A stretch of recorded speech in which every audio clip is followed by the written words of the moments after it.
Thank you for tuning in to another edition of Brad Harrison Presents Urban Voices, where we tackle Louisville's current events from an urban perspective. We are the voice of the voiceless. Welcome to another edition of Urban Voices on 100.9 Crescent Hill Radio. I am your host, Brad Harrison. And I am comedian Tara Crush. Hey, we have a special co-host in the house tonight. I am Fanita Wolfo, so call me Nene. All right, we got Nene with us tonight. Look, tonight we have a special show because we're going to do a recap of the Kentucky Urban Awards? The Kentucky Urban Awards, which took place on August 20th this year at, what was the venue at? Coconut Beach. At Coconut Beach. And what the Kentucky Urban Awards were, they were an award show hosted by Louisville's own DJ Slick. Shout out DJ Slick. And it was put together by the Allegiance. I want to make sure I say that right. It's the Allegiance. And I have two award winners in the house with me tonight. I have C-Tez Jones, Mr. Bow Bow Bow. Bow, bow, bow. And I have R&B singer Kori Black. C-Tez, say what's up to the people. What up, everybody? What it do, y'all? Bow, bow, bow, bow, bow. Much love. The kids at the future. Remember, get back to your community, man. All right, so check this out. This award show, for me, this was an important award show for the city of Louisville because for the first time, we've had a local award show that actually focused on local artists. Right. So, I mean, you had R&B singers, you had hip-hop artists. Did they have comedians there as well? Okay. Comedians don't get no love, and let me just kind of say that we work very hard to entertain y'all. We just want a little recognition. It ain't got to be me, but there's plenty of comedians in the city. They would have loved to have some recognition. So, yo, DJ Slick, you hear him, man? You need to start putting comedians on the list, man. I seen a media category. I didn't see myself nominated, DJ Slick.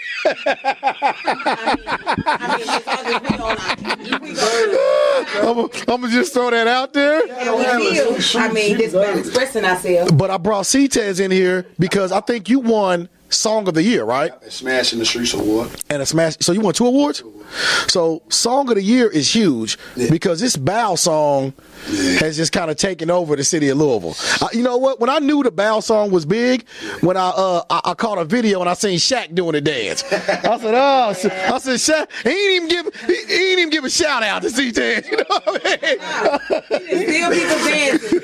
Like, look at that big giant dance. And think Shaq made it up. You know what I mean? Yeah. Now he didn't play the record, did he? He was just doing the dance. He played the record. Oh, he played the record too? All in the background. That was his His son's. That was his he's getting inducted to the Hall of Fame at his high school. At Saks High School. Yeah, Florida. Now look, C-Tez, you have an interesting story.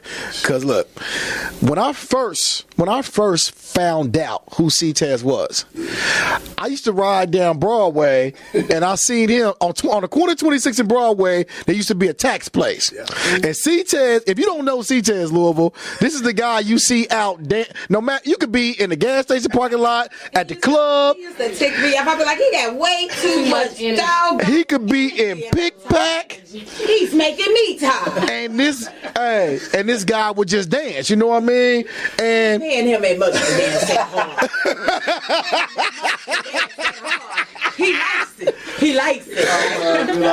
And I don't like to, you know what? I don't like to call people local, so I call him independent. Yeah. He's an independent artist, and I don't say local because he had a song called Bow. He has a song called Bow, and if I'm not mistaken, it hit World Star Hip Hop, right? Now, if the song hit World Star Hip Hop, I just got all the way down to Florida with Shaq. But I'm World Star, me dancing all white. Oh, you dancing? Yeah, to Future's Commas. So is that the one that hit 1 million views? Yeah, World Star 13 on the background. My music now. Hey, so 1 million views on World Star for anything is huge. Yeah. You know what I mean? Especially if you're not getting knocked out. You know what I mean? I did a video yesterday. It had like 1.1 thousand. I was like, girl, you are doing things. You are doing numbers. Okay. So C-Tez, I'm going to get into you real quick. I saw you dancing out on the corner. He had a sign up, and it was a tax place, right? And he was the kind of the dancing billboard for a tax place. And what made this story so special was that Reverend Cosby from St. Stephen's Church rode by. He saw C-Tez and pulled over and gave you a college scholarship, right? Full pay. Full pay? Yeah, full pay. So what was it? A $20,000 scholarship? $20,000 full pay scholarship. $20,000 full paid college scholarship. So you still in college now? In college now. So look, and what makes this story even better is that, man, you actually got from the hood. Yeah. So I mean, you have a background in the street. I see you got the tats in your face. So I guess you was gangbanging at one time. Hey, it's got to bow now. No, but look. So I mean, at one point in your life, you were in a totally different place. So tell the people about that. Yeah, one part of my life, I was like, you know what I'm saying, Market Street Gangster Crip. I was cripping, you know, and I was getting locked up, getting arrested. You know what I'm saying, my cousin was locked up for 3 murders. He's out now. And my other brother locked up for murder near Cliff. So I'd have been through a lot. I was homeless, you know what I'm saying, like really homeless, like wasn't no one, you know. So you living on the streets with nowhere to go. Nowhere to go. So you sleeping outside. Outside. You know what I'm saying? I just had, you know what I'm saying, people come out and be like, come on in, cuz, like, you know what I'm saying, come on in. Like my friend Mark, you know what I'm saying, let me come over and let me stay a night, you know, a couple nights.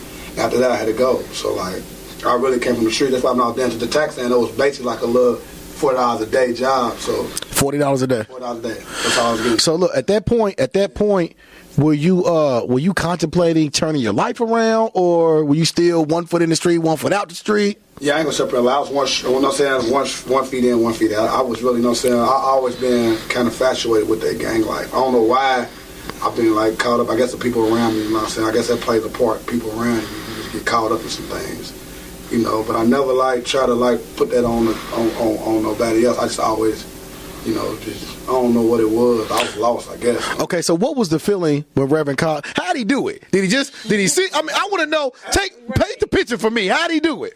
I was out there dancing. I seen a Jaguar ride past. The Jaguar came back around. He rode up Broadway towards like going to a Taco Bell. Then he came back around. And this Reverend Cosby, right? Reverend Cosby. Oh, you got a Jag, Reverend Cosby? I need to highlight that. Now they got an Audi. That was a Jag. Okay. Yeah, so he pulled up on me and he got the collar, you know what I'm saying, this suit on, this long, you know, jacket on. You know what I'm saying? Clean. I fly like a maggot. And he holler, hey, you know who I am? I said, I don't know you. I don't know you. He's like, man, I'm Reverend Cosby, you know, St. Stephen's Baptist Church, man. I'm going to give you an opportunity of a lifetime. He said, you want a full-paid scholarship. Just like that? Just like that. Was it summer, winter? I can't remember. It was Martin Luther King Day. Martin Luther King Day. So he just pulled over and offered you a college scholarship. Full paid. So at that point, did you believe it was real? I thought it was fake. You thought it was fake? I ain't gonna sit there and lie. So what were the instructions? You had to come see him the next day? Or? Come to St. Stephen's next day. And say no more. So so after the interview with me and him, I go to the house and next thing I know I'm on the news. They got me like, we got some big late breaking coming up tomorrow. We'll be at 26 and Broadway. Okay. And then when I got up and went to work the next day, I seen a bunch of news people out there. I knew it was real then. Okay, so how long did it take you from that point to get enrolled in school? A week. A week? A week. So, and this is Simmons College, right? It's Simmons College. So what are you studying at Simmons College? I study Associates? Associates. Yeah. So I'll be a mentor. You'll be a mentor. He want to be a preacher, but I think I'll just go ahead and be a mentor because there's a lot that comes with that preaching. Okay, so from that point on, when you say you were 1 foot in the street and 1 foot out of the street, that moment essentially changed your life. It changed my life. People looked at me different. See, first people looked at me like this crazy guy just dancing out here. You know what I'm saying? I didn't have no type of like a resume on me. They was like, I just say crazy guy that claims crib and be dancing around the codes. You know what I'm saying? So then when he came, they just put a stamp on it. Then they got to see my interview. That's like, oh man, he got sense. He ain't crazy. He ain't, you know what I'm saying? So I just changed. So now you're officially out of the streets, right? Yeah, I'm officially out of the street, but I still be in the street. And I'm explaining that to you. I'm out the street because I don't do the old things I used to do. So you're not involved in the criminal lifestyle anymore? Okay. I would never just turn my back on some of the people, just some of the people that I used to get involved with. I say what's up to them, but I gotta keep it moving. Right. But like I would never just leave my family, I just leave the people, like some of my buddies alone because of the situations I'm in. Because it's like, you know, it's still me, like, it's like fake, but it ain't, you know what I'm saying? It's like me being fake. Right. You know what I'm saying? And I love my people. Okay. And you know what? And I mean, that's a great thing. You know what I mean? Because I'm a person that feels like to change the community, it takes people that came from that community to affect others. You know what I mean? Exactly. So when people see that you've come from this lifestyle and now with this, and shout out to Reverend Cosby, you know what I mean? Shout out to Reverend Cosby.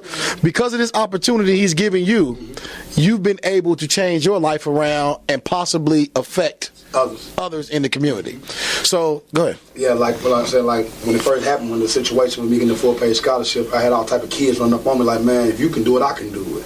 And that's the mentality. I love that. And then some people be like, they don't want to be no role model, but I'm cool. I'll take that because it's a lot. When you do it, like in the situation I'm in with my testimony and my story, it's like, you know, I was in that street life, now I can't do certain things on Facebook because people quit to judge me. Like, ain't that the guy that got the full-page scholarship? Ain't that the guy that changed? Ain't that the guy that's for the kids and getting back to the community? Now look at it. You know what I'm saying? So I got to watch what I do. Right. But, like, I'm willing to change. You know what I'm saying? I'm willing to step up and be, you know, that figure in the community.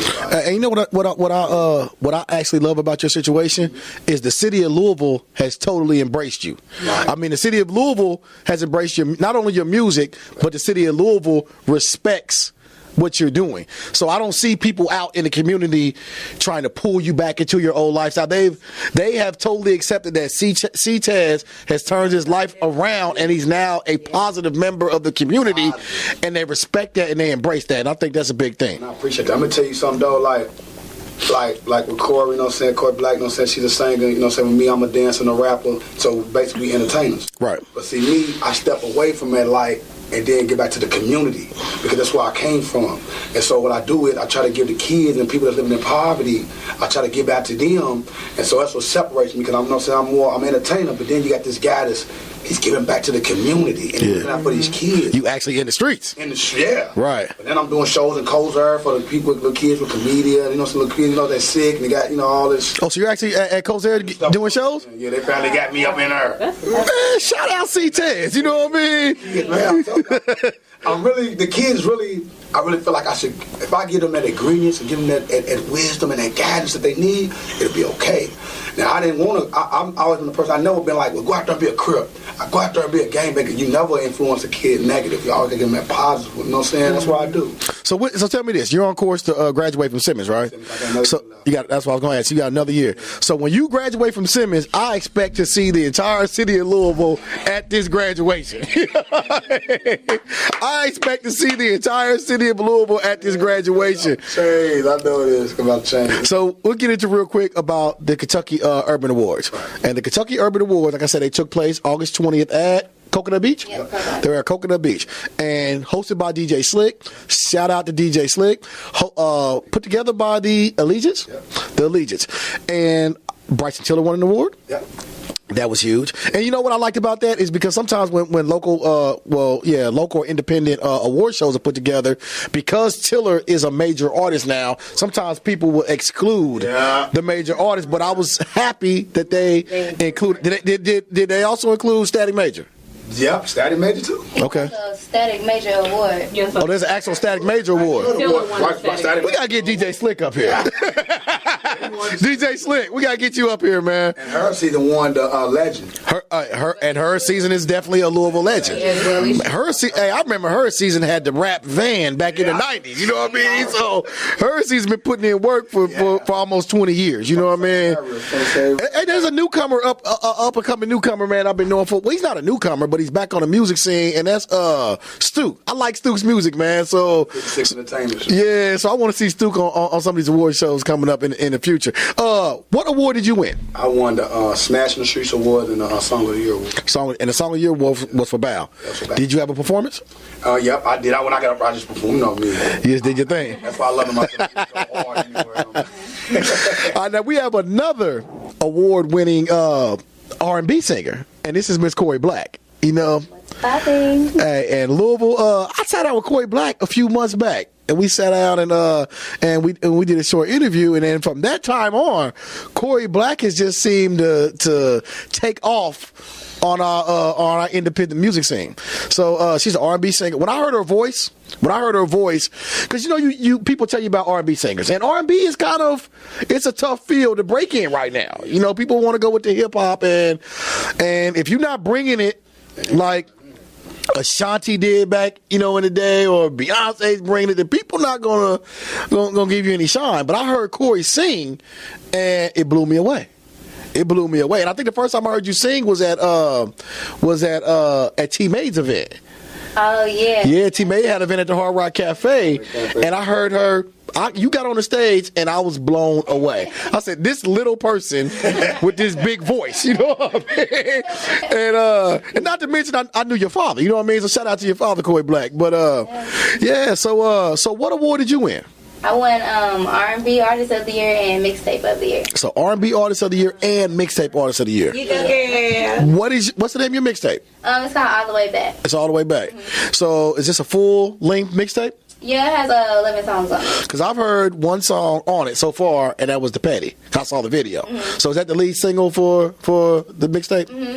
What's the reception been in the community about your music? It's been really good. Like, all the females, all the ladies, like, love it. And it's like, I was shocked for real because I put it out there and I'm just like, okay, I finally got to put out my mixtape. And then when I got the response, I was like, hold up, they really like this. And it just went from there. Look, I was trying to think of who you reminded me of. And it is, what was the young lady that was signed with, she did the original version with Wale. That's who you remind me of. When I heard your music, that's exactly who you reminded me. The style of music. Yeah. That's who you reminded me of. So, congratulations on the win. That's a huge win. And have you been on the music scene very long? No, I've only been doing it for it's coming up on a year and a half. On a year and a half. Yeah. I am done. First mixtape. Yeah. So you getting awards on your first mixtape? Hey, who does that? Congrats to you. Man, I know, girl. Congrats to you, young lady. Have you heard any of her music, Nina? I heard petty. Oh yeah. I like being petty. So I love it. You like being petty? I love this song. I was like, oh, okay. So she came out with a song called Petty. I'm feeling it. Right. Then she got the homegirl feel to it. I was like, okay. Yes. I'm going to come up. I'm proud to be from here. Ladies enjoy someone that's petty, huh? Y'all be petty too. Y'all just do it in a different way. Yes, y'all do. Oh, we men? Yeah. We're petty? Very. Nah. TTY. Y'all let y'all petty. Y'all be owning it. Y'all be owning it these days. Y'all not even scared to say that y'all petty. Yeah, I don't say that. Yeah, I don't. Y'all let it be known. Y'all do petty things. Y'all show y'all You petty. see it. Yeah, so it's like you don't have to say it. Y'all go on Facebook and let y'all petty come out on Facebook. That's a bit much to let it out on Facebook. Yeah. Slightly petty, but not I done too much. seen Some it. people do too much, but Okay, so as far as projects, what do we have to look forward to? From you, C-Tez. I got a new song coming out. It's called Giving Back. You know what I'm saying? It's another positive song. We get back to the community. I'm going to start doing positive songs. And then I got I can tell you I got that Gucci Man coming up. You know what I'm saying? I'll be out of town in Indianapolis on September 30th. Oh, so you have a feature with Gucci Man? Oh, you have a Gucci Man show? Yeah. You're booked for the Gucci Man show? Concert. In Indianapolis? Indianapolis. What date is that?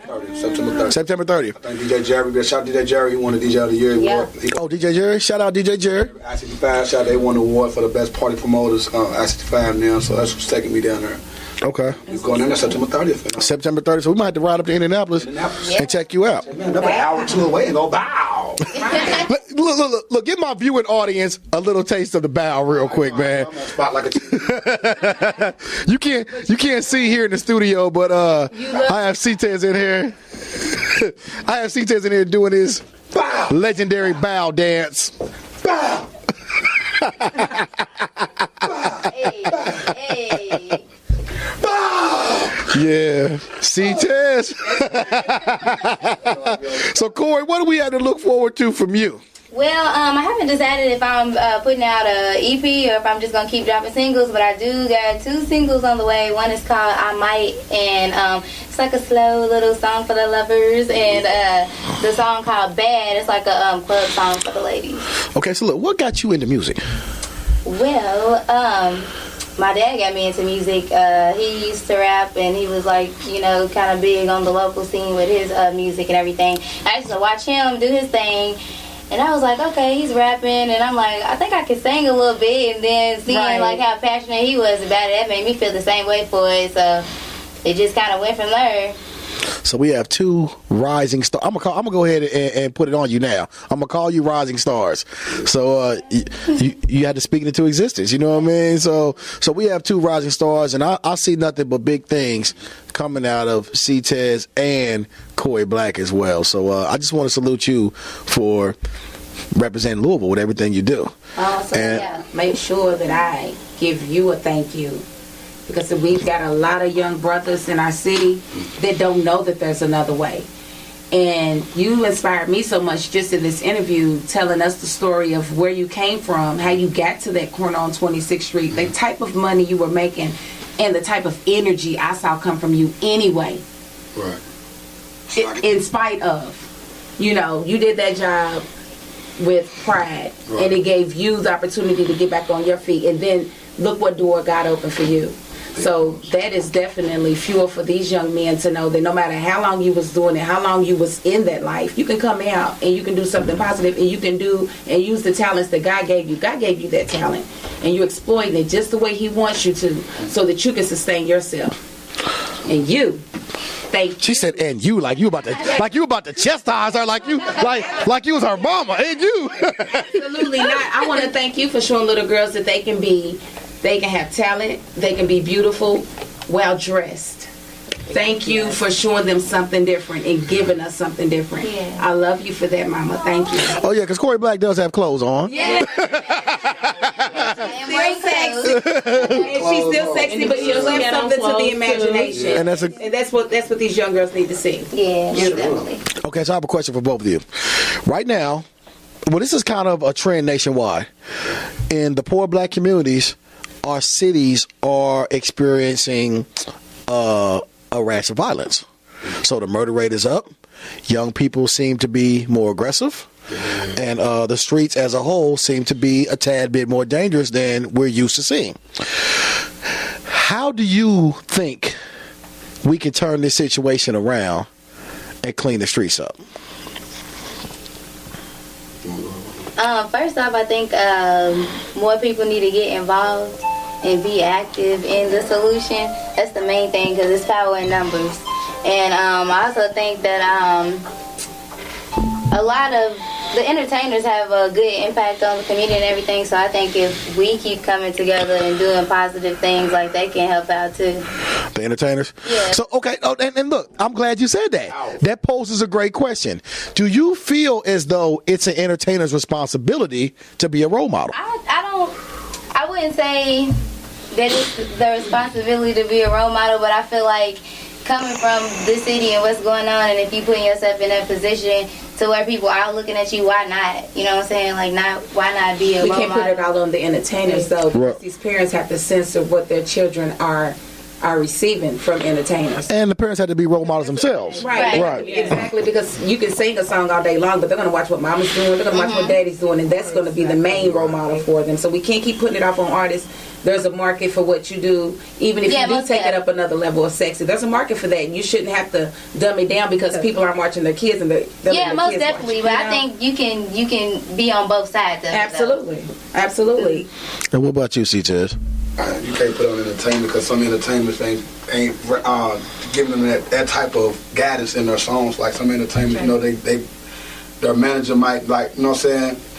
You up there rapping about guns, violence, and woo. How could you even try to, you know what I'm saying? Try to speak something positive into the community. Yeah, because like you're a hypocrite, basically. But, you know, sometimes you can be entertainment and give them back, you know what I'm saying, and be there for the community. But, like, when I look at it, like, look at my situation. I came from cripping, came from gangbanging, came from poverty, came from everything. But now, I had to put that negative to the side and put that positive in front, and now everybody understand and know, like, dude ain't no hypocrite. Dude is really doing that. Dude really love that. He's about that life. Yeah, he's about that. This is real. Right. So I see it. Once the parents and the community see that it's real, then they accept it. Then that's when you get the kids, and that's when you get to the kids. You get to the kids for the parents too. Right. You feel me? So that's how you get through them. And I've been showing them that it's real. And that's what I've been doing. That's why everybody's following me. You know, they know that it's real. Hey, let's keep it real. I mean, look, as just in America, just in the world, we're not going to be able to ever get rid of negative. Negative and positive are going to always exist. What I appreciate is alternatives. So if you have negative over here, then you have somebody like yourself that's doing something positive. So kids have a choice. They have a choice, right? You know, but if all you have is negative, right? That's the only thing you have to choose from. You know what I mean? Right. Is this, do I want to be the plug or not the plug? Do I want this car? Do I want that car? Exactly. Right. And sometimes the negative, sometimes they got to learn from the negative. Exactly. Right. Sometimes it's good to get negative. So basically, I see you make a point. Yeah. Sometimes they got to have the negative to see the negative to get to the positive. Right. Because then that's like, you know, that's like you telling me something, but you ain't been through something. How you gonna tell me something you ain't been through? Right. See, and see, the reason I say that is because I'll use my kids for example. Yeah. I was born and raised in the hood. My kids weren't. My kids, they lock the door. We going to West End. I mean, you know what I mean? My kids have been raised in the suburbs, right? So my kids have white friends, Chinese friends, Arab friends, Hispanic friends. My kids have friends of all races, of all economic backgrounds. And when I try to talk to them about, like I talk to my son because he's driving now. So when I talk to them about what do you need to do when you get pulled over by a police officer, about racial profiling, sometimes it's awkward to him because he hasn't experienced that yet. He hasn't seen that. You know what I mean? So for my kids, somebody like you, they gravitate to your music versus trap music or gangster music because they've never seen that life. What that mean? Yeah, Right. Or even though they hear it, it doesn't, like music relates to people a lot of people based on experience or based on your surroundings. So when you're doing bow or a positive record, they can feel that. Yeah. Because that's where they're from. You know what I mean? So they have the option to choose between the trap music or the drug music or the negative music, or if they just want something to dance to and rock out and party to. And I appreciate the alternative. I think that when I was coming up in the 90s, in the 80s and 90s, we had NWA, but for NWA, we had Public Enemy. You know what I mean? For Ghetto Boys, we had a Tribe Called Quest. So we had a balance of music, and that was kind of missing for the last, it was missing in hip hop over the last, I'll say 10 years. It wasn't really allowed in mainstream hip hop. Right. So I appreciate the Kendricks. I appreciate the J. Coles, and I appreciate the C-Tezes.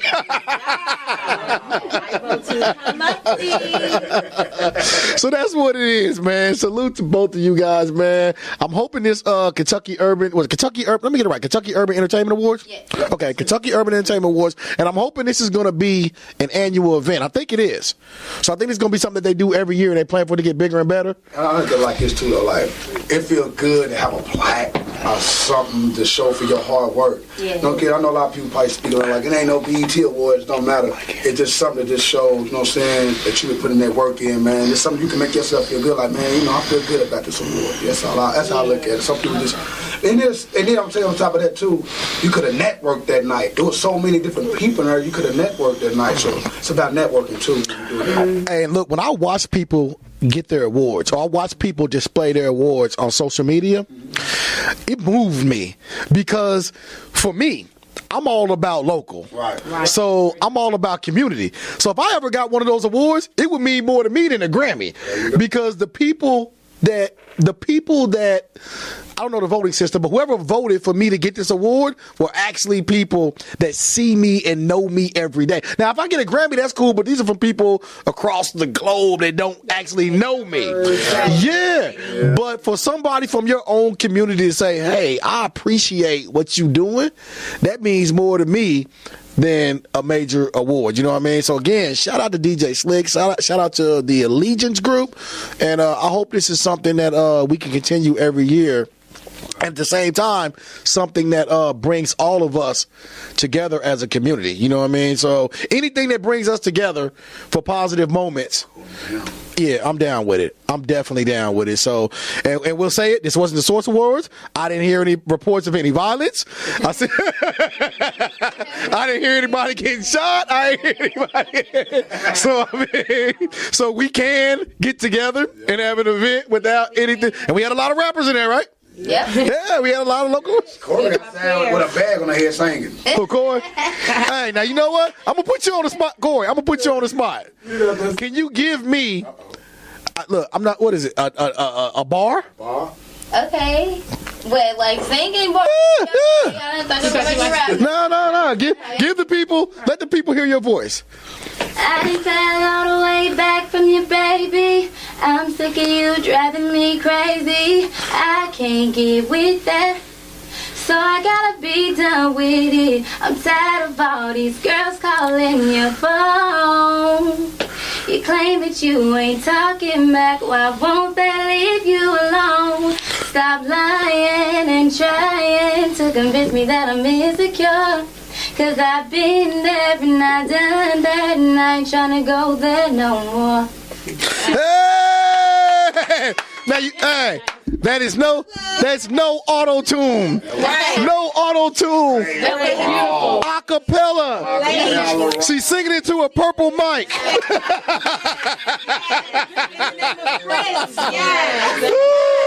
Hey, well, I want to thank both of you guys for stopping by the show. People, check out C-Tez in the streets. New music coming out soon. How do I follow you on Facebook? On Facebook at Hype-Tez. Hype-Tez, Hype Tez on Facebook. Kori Black, Kori. Kori Black. Follow him on Facebook. Thanks for coming out. Appreciate y'all. Thank you. Yeah. Appreciate it, my brother. Thank y'all. I'm gonna tell my sons they gonna be jealous. I'll be like, C-Tez. All right. Next up on Crescent Hill Radio, 100.9 on Urban Voices, we have this guy here. This guy here is special to me. Look, and I don't particularly know what he does, right? So I've given him his own title. I call him the smartest black man that I've ever known. And the reason I've given him that title is because I started interacting with him on social media maybe a year or so ago, and I spread a lot of news topics, so I give my opinion on certain things, and on topics that required a vast amount of intelligence, Mike seemed to know about. He was one of those people that seemed to know about everything. So I saw the research was there, right. and there was some validity behind the words that he was texting. So generally, when I have a question about something that I don't know the answer to, especially pertaining to local situations, I try to reach out to Mike because I know he can give me some clarity on the situation. So with that being said, introduce yourself, Michael Hicks. I guess I'd be wearing the white coat like Smart Brother or something like that. Mike, give us a little background and tell us exactly who you are, what you do, and what you bring to this community. There's a brother. I was on another show, and Brother K.A. Owens described me as a community scholar. Okay. And that actually was something that kind of hit home. That kind of stuck because you were a U of L student too, Brad. Yeah. And I learned a lot, man, and was under the tutelage in a lot of ways from the late Blaine Hudson at U of L. Now, so you got to explain. I don't know who Blaine Hudson is. Blaine Hudson was the former chair of the Pan-African Studies Department, and he grew.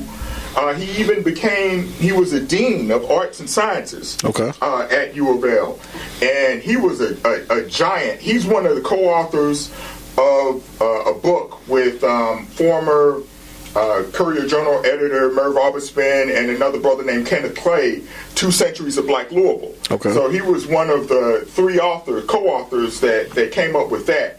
And for about 20 years in the community, he had what was called a Saturday Academy, where for 2 hours every Saturday, people from the community would come and check it out, and he would teach either African or African American history, and then the first hour would be teaching, the second hour would be like a community forum, where it would be maybe a social issue or a political issue of interest, to get people talking. And he was a rock.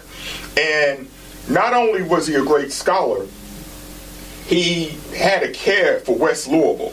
And a regard for West Louisville, because he was a student that protested in the late 60s, way back in the day, and he was kicked out of U of L for his activism. But he was a student that helped U of L have a Pan-African Studies department in the first place. Now, do you know how long U of L's had their Pan-African American Studies? It's been in place, I believe, since 1972. Okay, so that's a long time. Yes, it's one of the older programs in the country. When I was at U of L, I didn't. When I enrolled at U of L, I didn't know the program existed. So, yeah. Well, when I first went to U of L in '85, I didn't know it existed. Yeah, I didn't know, and I got involved in the program, and it changed my life. It totally changed my outlook on life. So I got into the program, and I didn't realize it was that large. It was that large. I mean, you have a nice, for it not being an HBCU, Right. You have a nice selection of Pan-African courses you can take over U of L. And it was cats like Robert Douglas in the 80s, Yvonne Jones, and then it was Blaine Hudson that took it on that other level, because it was Blaine Hudson that put people like Ricky Jones on. He was a dean. He hired Ricky. At U of L. Oh, look, my fault. That's my fault. My bad. No, but just in talking about all of the stuff, it's an honor. It's a blessing. I'm a believer in continuous improvement, continuous growth. I strive to be a student and a scholar. I teach at Simmons College of Kentucky. But I'm always, and even just what I do with the Narrow the Gap blog and what have you, my whole point is continuous improvement. And, when I have things I can share with the people, man, I just love to do it. Okay, now real quick, what is the Narrow the Gap blog? I see it all over the place. Narrow the Gap is a news, an information, and an empowerment website. Man, you got on lock with the things that you do with Urban Max and sharing the positive stories about black business people and people in the community. What I seek to do is have a vision of West Louisville as I want to put the neighbor back in the neighborhood. Okay. I want to put, like the sense of community back in the neighborhood, but then also the tips, the tricks, the things that need to be in place so that you have a strong economic base, that you have a strong educational base. And the background and a lot of the education that I have, I've just got a few things that I can share with the people. Okay. Now on education, school the people on your education. On my education. Now, I have an undergraduate degree in Pan-African Studies from U of L. Okay. I've got a master's degree in political science from U of L, and my minors, I focused on like public administration, more Pan-African Studies, history, sociology. Got all of that background. I did a little PhD work. In another life, I was pursuing a PhD. I didn't finish that, but I started working in the IT field. Okay. So I kind of bring all of those skills to bear, like the web development, coding, my full knowledge of the history, like whether you're talking about African American history or blacks throughout the entire diaspora in Africa. So, these are just some of the things. So I'm a community scholar. Okay. I want to see West Louisville be great. I want to see West Louisville be strong, have a strong economic base, healthy businesses. Healthy businesses, not just doing great business with each other, but even African American businesses that have the ability to be local, man. Because black people in America have a unique story to tell, and they've got something that they can bring to the world.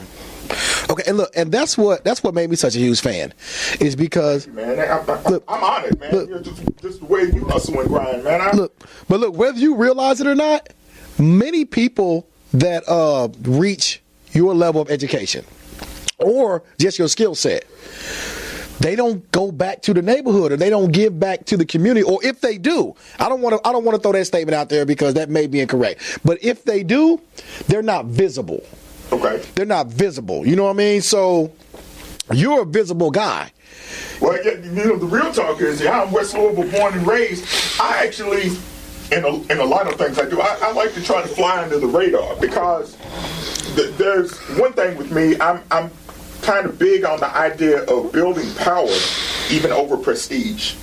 But, it's the process. And even, again, with some of the things that I look to do with the Narrow the Gap website, I call it a journey. Like with what I share on the blog, with the Mopinions that I share on the blog. Oh, let me stop you right there for a minute. Mopinions is a blog that you do from time to time, and you give your opinion on issues, particularly about West Louisville, right? Yeah, when I say Mopinions, I'll even call it more than an opinion. It's more than an opinion. I got you. But with that said, though, it is ideas and visions of West Louisville, and it's also, giving opportunity to teach the community about why some things happen, or, like to try to keep the people from repeating, doing the same things over and over again. Or when they wonder, well, we need to do this or we need to do that, it's giving people some tools on what they can actually do to get there. Gotcha. And look, I'm telling you a funny story. Last week we did the Black Saturdays out there at Walker's. That's right. And I left. I had to leave after a few hours, and I called Nene, our co-host over here.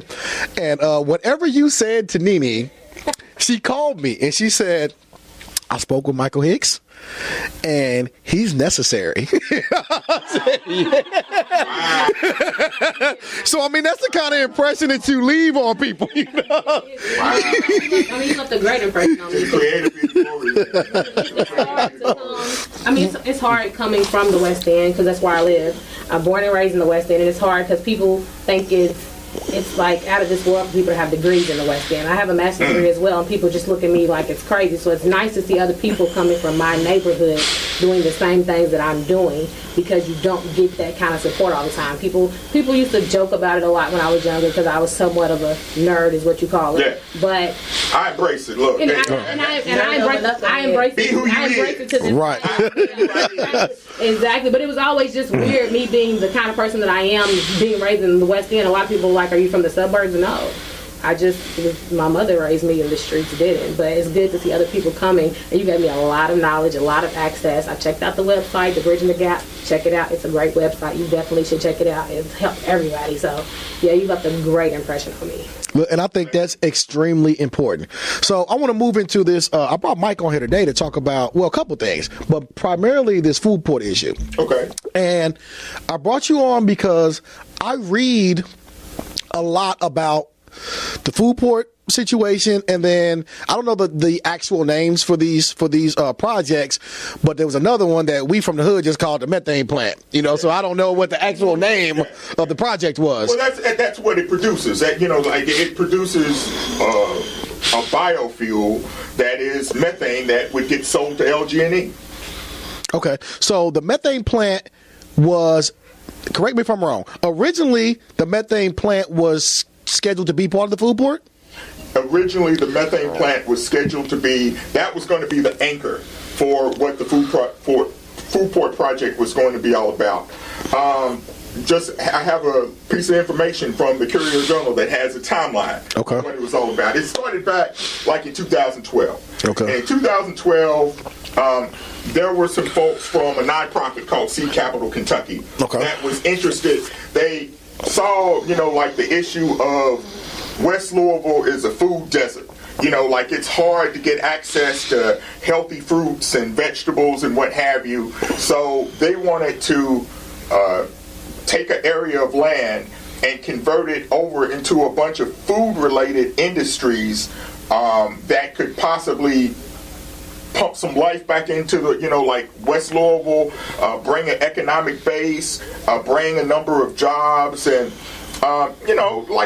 big stuff, ideal stuff. Okay, now wait a minute. The original site was planned to be 30th, right? Over the original site for the food port, several locations were looked at, but the opportunity for a sweetheart deal came up. The city bought the land from the state for $1.3 million and had it.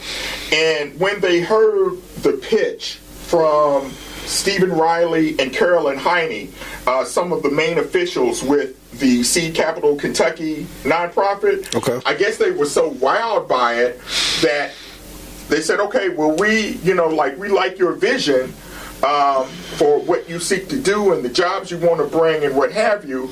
We're going to offer this land to you for $1. Now, the land was given for a dirt cheap price, but... And before you finish, this is approximately how many acres? 24 acres. Okay, and that's for $1? For $1. Okay. At one point, it was bought for $1.3 million, and the city gave it over for $1. And this is supposed to be all for urban renewal or economic development, or... For economic development, urban renewal. Now, there is a catch to that, and one of the catches to that is the original... Now, it had been barren and empty for decades, almost 20 years. Okay. But what had been on it before was a cigarette company, a tobacco plant that had been there like in the early 1900s actually, and was there for a lot of years. I guess it shut down in the 70s or 80s. Okay. Now, but what you had was, when you have, like, whether it be tobacco or other chemicals and contaminants that seep into the ground and into the dirt, the dirt and potentially water, groundwater under that is contaminated.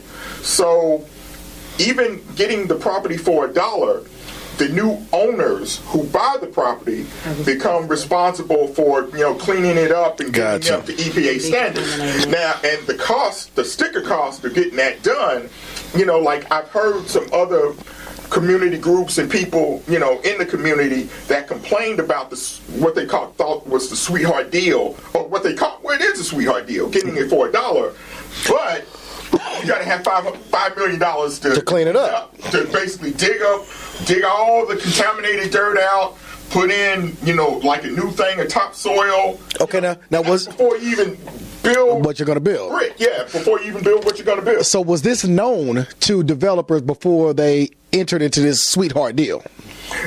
Perhaps not entirely, but they were confident, and probably the reason Mayor Fisher went with the deal as well was, these were people that he knew and that he trusted to have the ability to be able to raise that kind of big money. Right. Because, again, it was going to be a project that's a $35 million project.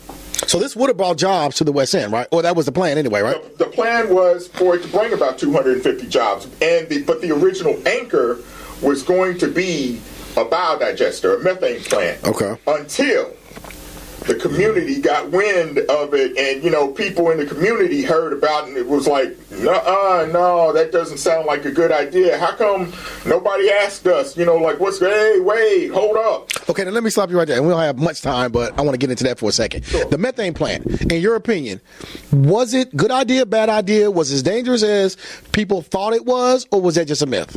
In a nutshell, methane biodigesters is a good alternative energy strategy for the future. Look, the coal is eventually going to run out, or it's going to be too expensive to dig it out of the ground.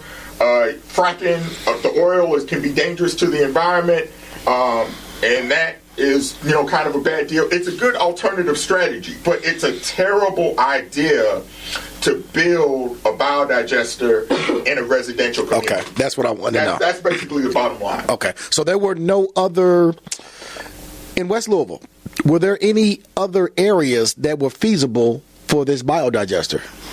Well, there is a biodigester over in the MSD area, like where Southwestern eventually becomes Algonquin Parkway. We'll go around that loop back there. Okay. Around that loop, the Morris Brown.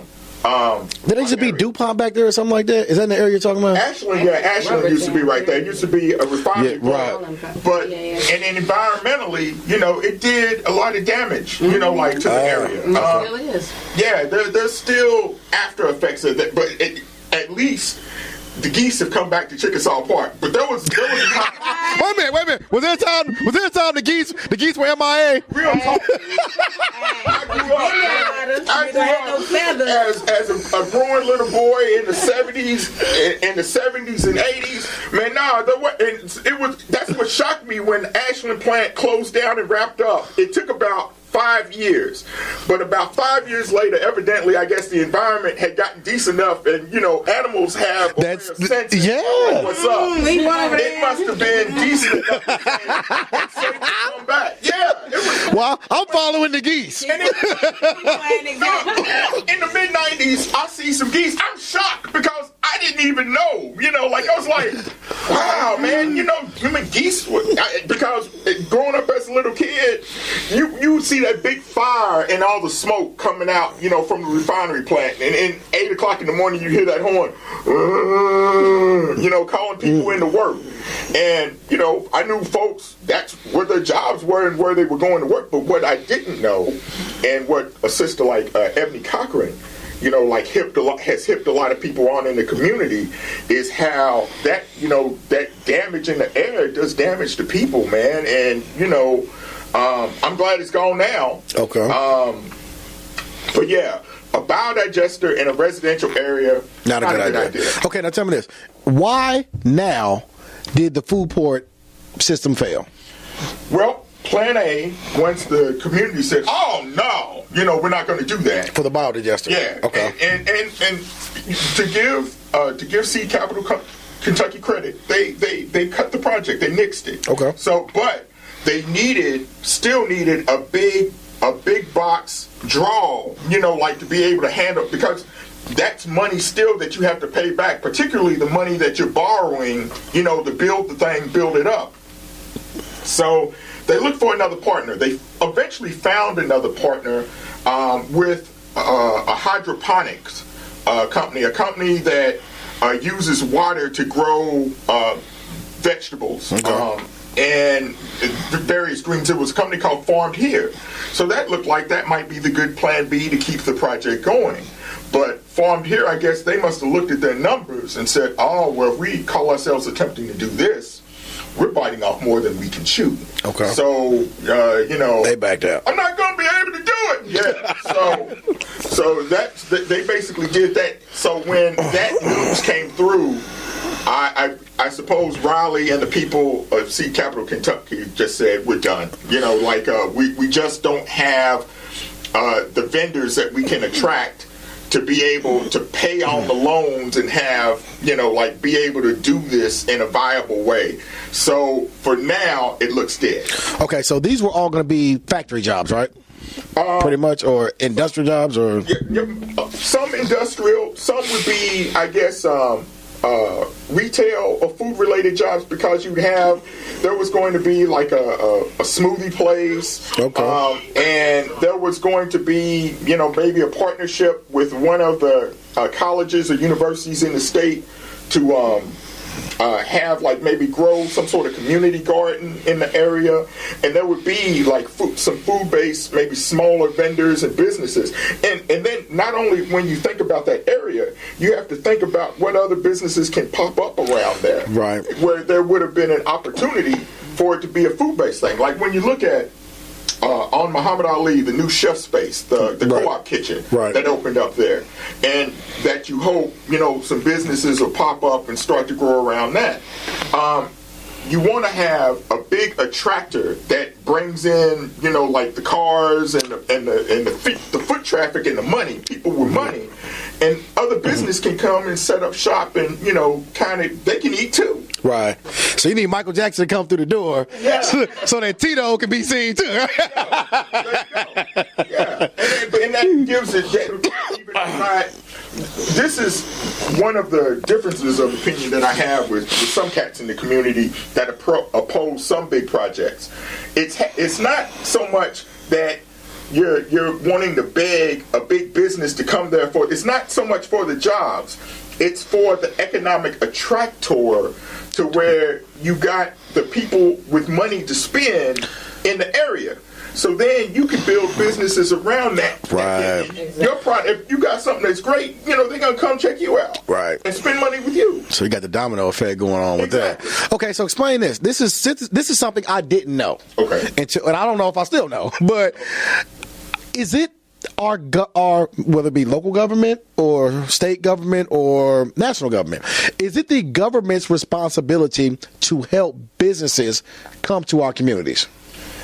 It is the government's responsibility, whether you're talking about local, state, or federal, to create an environment to where businesses can be attracted to come and set up shop. You want to create the economic environment where there's incentives to come and set up shop.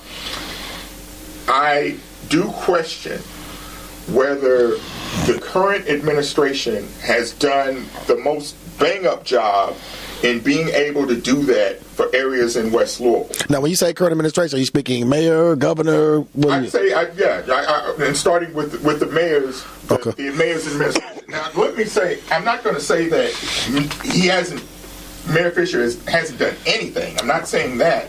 But what I'm saying is, I think what needs to be looked at again is the nature of the partnerships. I understand that, like when it comes in politics, you're going to maybe look first or reward the folks that supported you along the way, maybe help with the campaign, like supports the party, and so on. So I get that. I understand. However, we do have talented, smart, capable people, and then we've even got, we've also got people in the community that have a track record of being able to build and develop big money projects and do things where stuff is paid for, everything operates with high integrity, everything's on the up and up. But I don't believe that they're reached out to as much to get things done, to get more things done. And I believe more things can be done. And I look at it as an opportunity for the administration to form more partnerships where we can get more and better West Louisville development. Okay, now the last question, because we're running out of time. Are local tax dollars used to attract certain businesses to a community?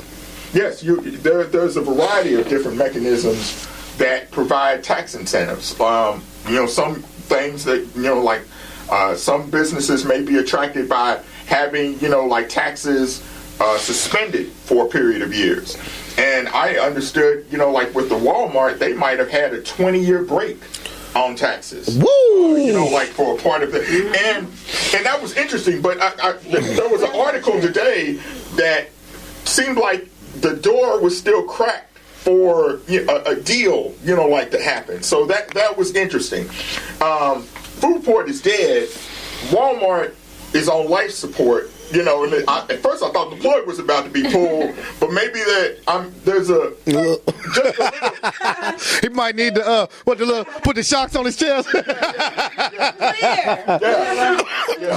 Okay, so I mean, a lot of people, because I hear people. Well, when I'm online, particularly, I hear a lot of people that use the phrase, "People need to pull themselves up by their bootstraps." Right.